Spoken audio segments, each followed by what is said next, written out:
જય શ્રી કૃષ્ણ મિત્રો, કેમ છો બધા? સ્વાગત છે તમારું અમારા નવા વ્લોગમાં. અને હું આવી ગઈ છું જો પાછળ અમારા અહીંયા વાડામાં. અહીંયા થોડુંક મારે જો સાવરણો અને દાંતેડીને બધું લઈને આવીશું. જો ખડ કેટલું બધું થઈ ગયું છે. અને આ બધું સાપરણું છે, અહીંયા પોપૈયા છે તો એના પાન ને ડાળીને બધું ખરતું હોય. એટલે આ મેં કીધું લાય થોડીક વાર વાળો સાફ કરી નાખું.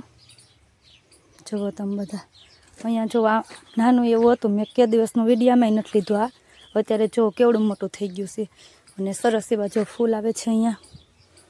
આ ગુલાબડી છે, લીંબુડી છે, આ સોનું છે. અહીંયા જો કેળ બે વાવી હતી ત્યારે તમને વિડીયોમાં બતાવ્યું તો ત્યાં જો કેવડી મોટી થઈ ગઈ. અળવીના પાન છે અને ઓલી પણ જો અહીંયા કુંવર પાઠું છે. કેટલું બધું છે, યલોવેરા જુઓ, લીંબુડી ને અહીંયા જો સંપો સરસ થઈ ગયો છે. અહીંયા થોડુંક સળગાવ્યું ને તો થોડાક પાન બળી ગયા છે. અહીંયા છે અળવીના પાન. અને અહીંયા બધું છે ને અમે ત્યાં સીતાફળી વાવી છે, હવે કેટલીક ઉગે. આ બધા જો સોના છે. અને વ્યારાબેનના ચપ્પલ જો અહીંયા પડ્યા છે, હમણાં અહીંયા આવી હતી. આ ગુલાબડી સમા બે ત્રણ ગુલાબ જો આવ્યા છે જો. અહીંયા છે ગુલાબડી.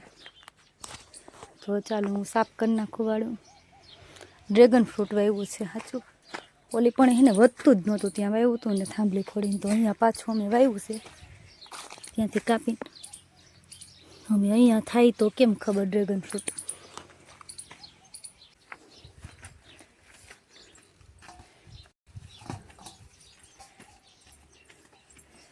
જો મારા વ્યારાબેન કામ કરે છે. શું કરવાનું બેટા? કામ આમાં નાખ દે, તારા હાથમાં છે ને એમાં નાખ દે. જો અમારા વ્યારાબેન ખડ છે બટાઈ બતાવી. તો મારા મમ્મા સામું જો તો માથું જોવો એનું.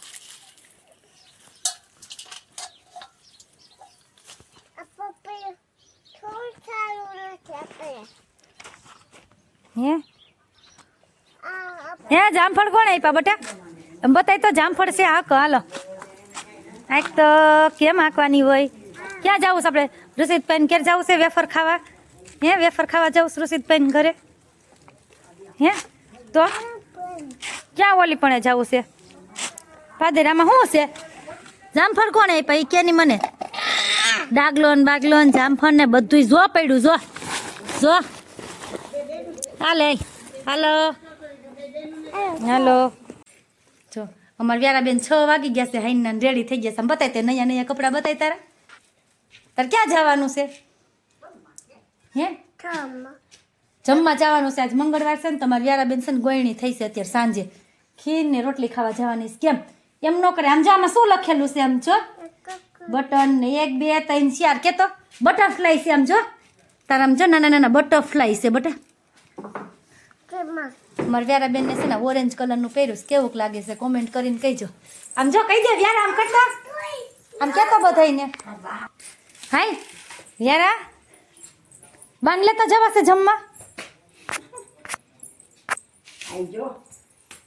હાય ચપ્પલ પહેર વ્યારા. હાય ચપ્પલ પહેર. હાય હાય મમ્મા મૂકી જાય. બસ તું બાપુને કહી જમાડીને અને મમ્માને ફોન કરે એટલે મમ્મા તેડી જાય. હો તાર મમ્મા રસોઈ બનાવી નાખે. હાલ તું તાર ચપ્પલ પહેર. કેવા મસ્તીના ચપ્પલ છે હો અમારા વ્યારાને. જવો ક્યાં કેવા મસ્તીના ચપ્પલ છે. ના ના હવે એ શું પહેરાવે હવે ધોવાના. ધીમે આલ. આમ જો મમ્માને ટાટા કે આંગળ બાંધ. પેલા ટાટા કહી દે. જય શ્રી કૃષ્ણ કે. જય શ્રી કૃષ્ણ કે. સેયો કે સેયો હોય કેમ સેયો. જય શ્રી કૃષ્ણ કે. આમ બાને કેમ કહેવાના? બે હાથ જોડીને કહેવાના હોય. કેમ હોય? તો હાલો હું નથી આવતી હો મૂકવા. હેલો મિત્રો, જો વ્યારાબેનને હું જમવા મૂકી આવી અને હવે આવી ગઈ છું રસોડામાં. તો ચાલો હું તમને આજે બતાવું કે મારે શેનું શાક બનાવવાનું છે. 2 શાક બનાવવાના છે. જો એક ભીંડાનું, ભીંડો ઘરની વાડીનો જ છે અને ટમેટા ઘરની વાડીના જ છે. જો દેશી ઝીણા ઝીણા ટમેટા. ટમેટીનું શાક બનાવવાનું છે થોડુંક અને થોડુંક ભીંડાનું. તો તમને બધાને ભીંડાનું શાક ભાવે કે ન ભાવે? અડધાને ભાવે અડધાને ન ભાવે. અમારા ઘરમાં એવું જ છે.